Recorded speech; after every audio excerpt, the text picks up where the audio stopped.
And you talk about water, that's probably the biggest thing we're looking at is there water leaking into the house? I mean, that's one of the most expensive things that can happen. And Yep. for us, it all starts out at the street. We're looking at the house from a distance and we're thinking, where does all the water go? When you have a really simple house and the roof lines look like this, well, all the water gets shed. It's fine. But you've got a house where you've got all these gables and you got all these triangles on the roof and it concentrates water into small areas like funnels. Where does it end up? Does it hit one of the house walls? Those are the areas where we want to focus our efforts. And our inspectors have gotten very good at being able to poke, prod, use moisture meters, pull back vinyl siding, do whatever it takes to try to find hidden damage inside the walls. And I'd say if there's one area where we are very good compared to other home inspection companies, it's finding hidden damage like that.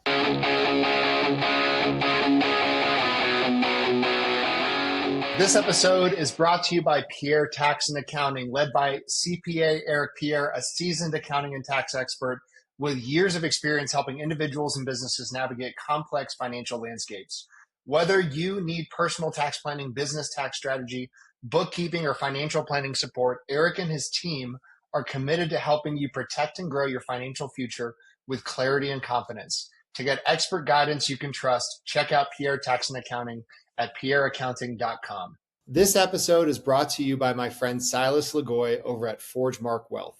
If you're a high-income business owner or professional and feel like you're getting crushed by taxes, you're not alone. And more importantly, you're not stuck. ForgeMark Wealth specializes in advanced legal tax strategies and wealth planning designed to help you keep more of what you make, grow it efficiently, and actually build long-term freedom, not just income. If you're making serious money but don't have a real strategy behind it yet, I highly recommend connecting with Silas and his team.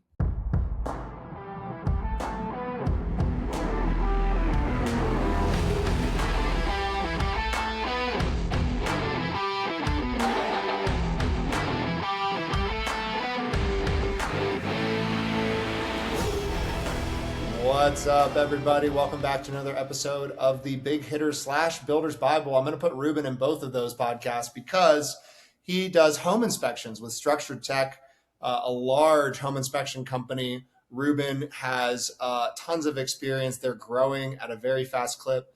He also he's a great guy. He's very enterprising. I'm super excited to pick his brain today. Reuben, tell us about your company and how you kind of wound up where we are today. Sure. Well, like you said, we do home inspections. And if anybody doesn't understand what that is, it's basically if you're buying a house, you hire us to come in and we tell you exactly what we're getting. We tell you the good, the bad, the ugly, give you a big report when it's all done. That's a home inspection in a nutshell. And I got into this. I mean, I grew up, I was homeschooled. I did a lot of remodeling with my dad. He was a general contractor, swinging a hammer from the age of 5. And eventually he got to a point where he's like, I don't want to be swinging a hammer and doing all this hard labor for the rest of my life. I want to get into something where I can use what I've learned. And he got into home inspections. And then he had a good go at that for a while where he was doing contracting and home inspections.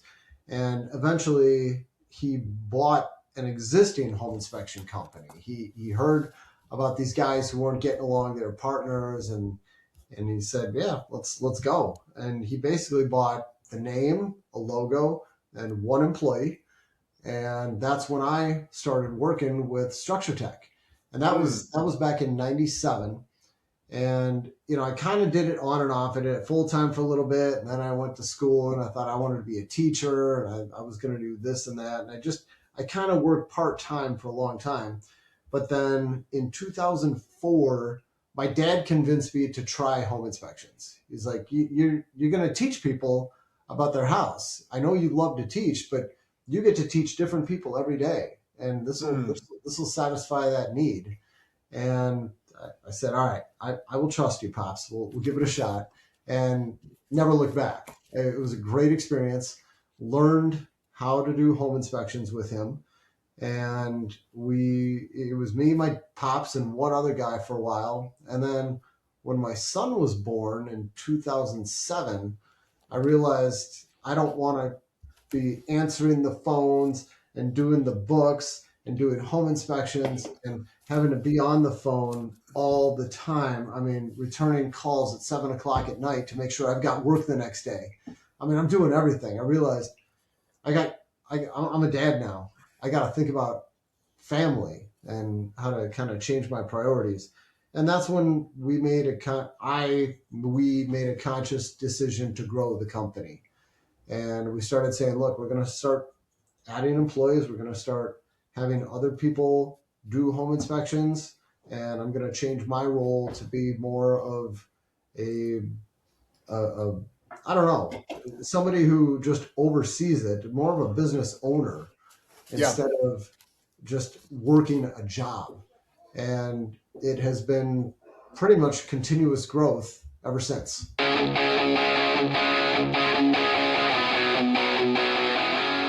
What's up, everybody? This episode is sponsored by ExitWise. If you're a business owner thinking about selling your company, whether that's now or years down the road, you need to know what your business is actually worth and how to maximize that exit.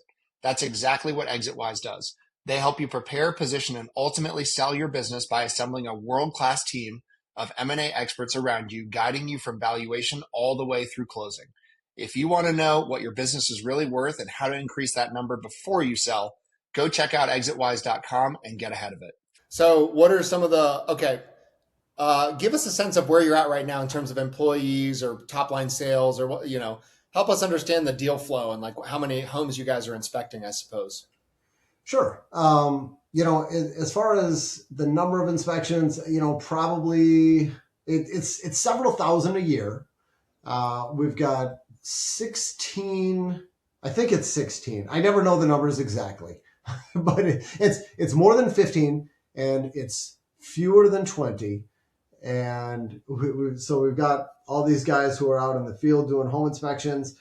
They probably average about 7 to 8 a week. There's some guys on my team who are like, I want 2 a day, Monday through Friday. And if you got some on Saturdays, I'll get those too. And they're just like, give me as much as you can. And then I got other people who are like, give me 2 on Monday, 1 on Tuesday, 2 on Wednesday. I need my personal time.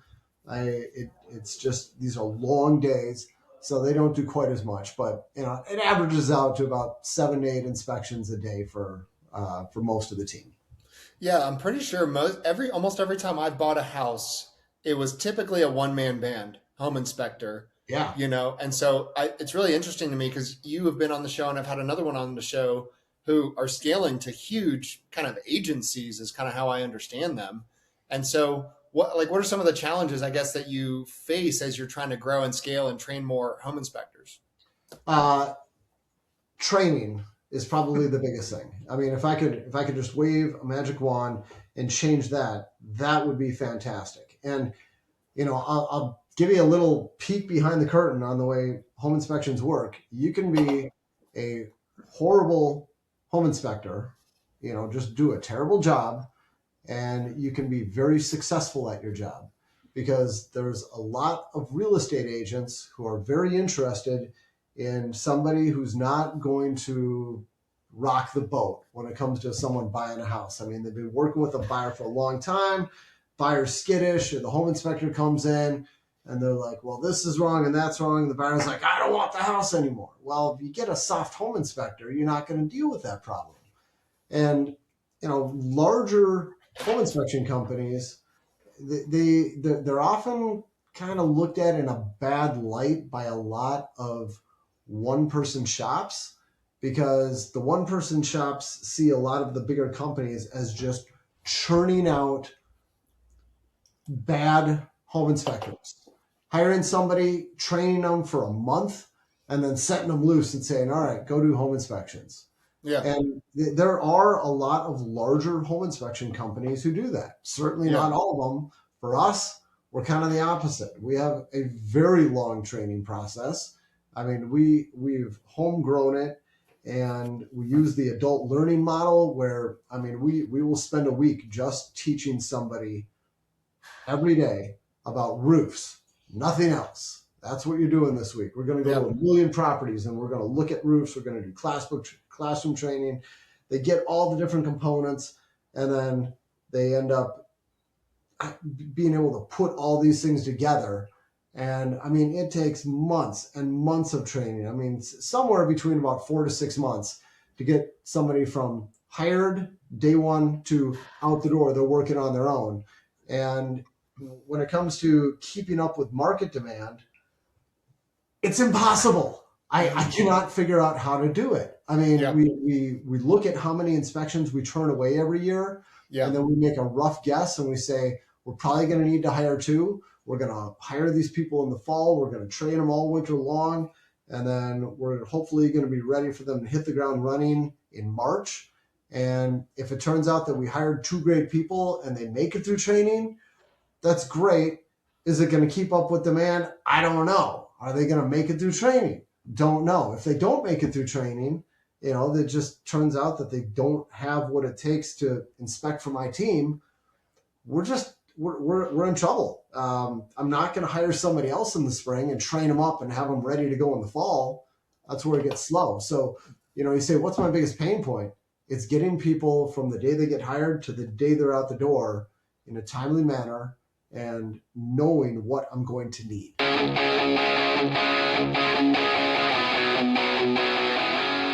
This episode is brought to you by 10X Nerds. If you're a business owner doing real revenue, there's a good chance you're overpaying in areas you haven't even looked at. Things like credit card processing, insurance, telecom, and more. 10X Nerds comes in, audits your expenses across 30 plus categories, and finds immediate savings. And here's the kicker. They only get paid if they save you money. It's a complete no-brainer. If you want to keep more of what you make, go check them out at 10xnerds.com.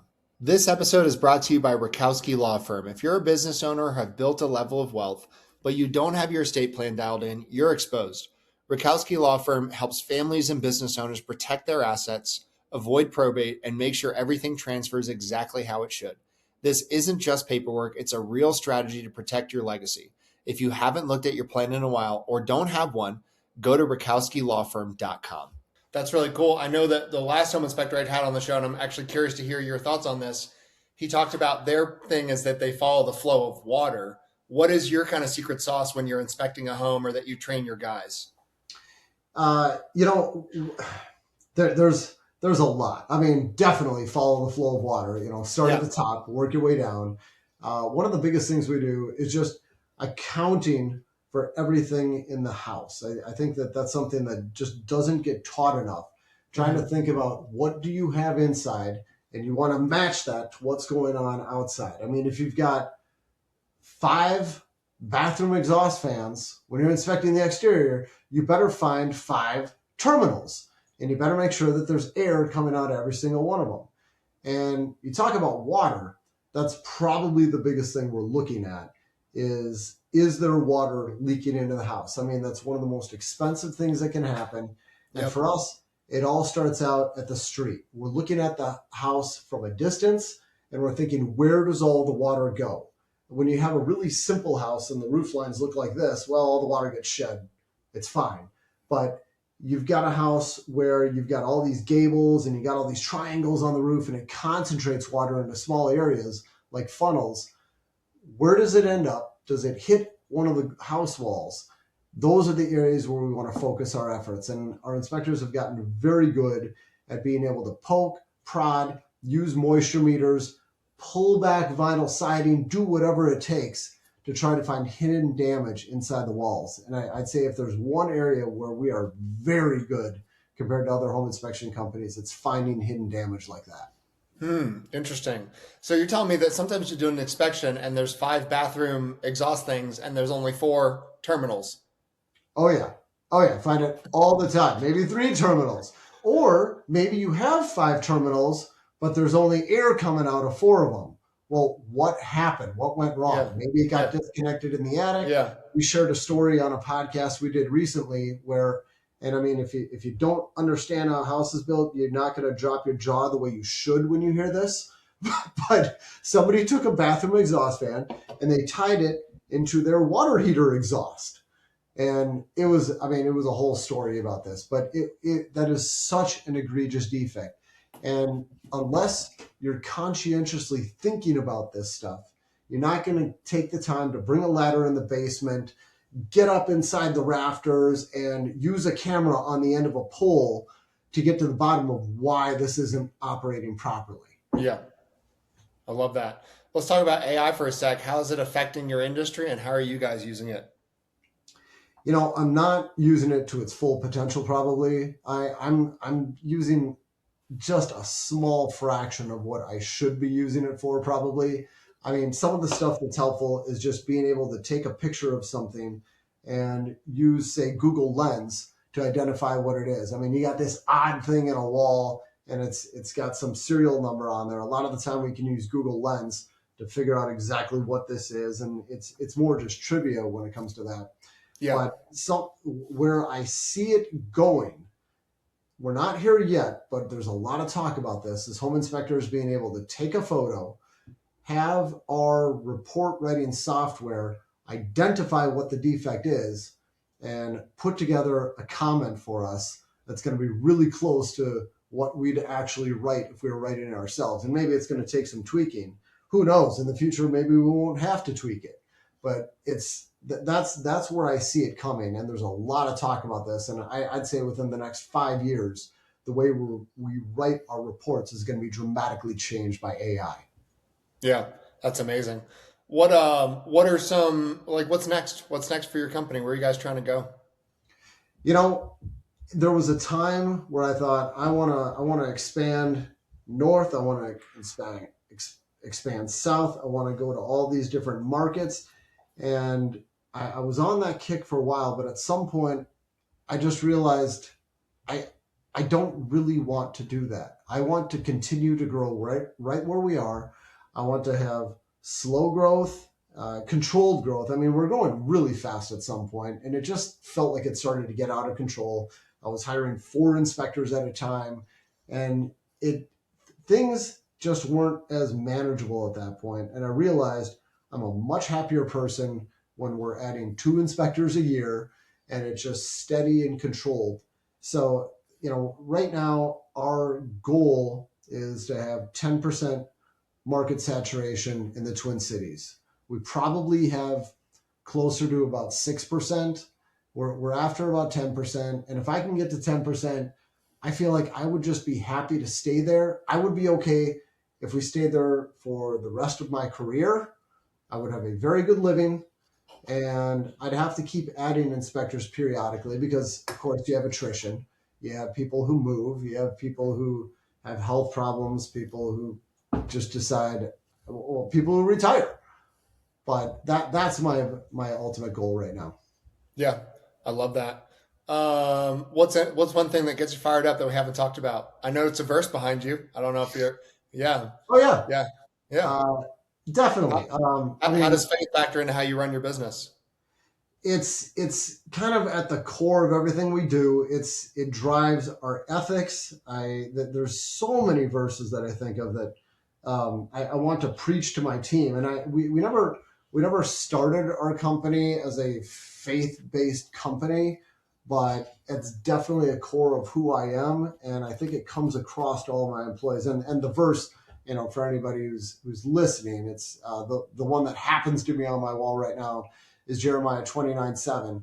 And I put that up there just because, I'm here in the Twin Cities. You've surely heard about some of the stuff going on here in the news with ICE and all this. And it just feels like the city is just in turmoil. And we've had a lot of stuff going on. And what this one says, it says, I'll also seek the peace and prosperity of the city to which I've carried you into exile. Pray to the Lord for it. Pray to the Lord for your city. For if it prospers, then you too will prosper. And that also has to do with a saying that I've repeated to my team a million times. Not a verse, but it's very similar. And I tell them a rising tide lifts all boats. When the home inspection industry does better, we all do better. And that's something we're trying to do at StructureTech, is just make other home inspectors better through education. And when the industry succeeds, we all succeed. Amen. I love that. What's one thing we haven't talked about? Is there anything else that we haven't talked about that gets you fired up or you'd want to share? Oh, man. Probably personal fitness. Yeah. Let's talk about it. You said that's good. You did 2 a day the other day. I like that. Yeah. I'm huge into that. I spend a lot of time. I go once a day to my gym, sometimes twice a day, and I'm very diligent about that. Sometimes it's the highlight of my day. I've got a son who's 18. He goes with me most days, most weekdays. He does it before school. When I was that age, there's no way you're getting me up and going to the gym before school. But I love that I'm able to pass this excitement about it onto my kids. Mm-hmm. So a lot of physical fitness and just health. I think about it probably more than I should. Thinking about what am I eating today? When am I going to sleep? What am I doing for mental restoration activities? Spend a lot of time just trying to have the most energy I can to do the best at everything I'm doing. And well, that's in accordance with Matthew 3:23. Love that. I love that. Well, Reuben, it's been an honor having you on the show today, man. Is there, if people wanted to learn more about what you're doing, where could they go? Go to our website. It's StructureTech.com. I do a weekly blog. I've got a YouTube channel. I've been doing that for a long time. I've got a gazillion videos on there. And we do a podcast as well. You can find that anywhere you find podcasts, you look for Structure Talk.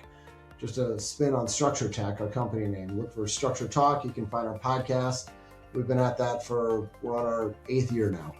Yeah, love that. Well, thank you so much for coming on the show. Don't go anywhere because I want to keep chatting, but thanks so much for coming on the podcast. Appreciate it. Thank you, Andrew.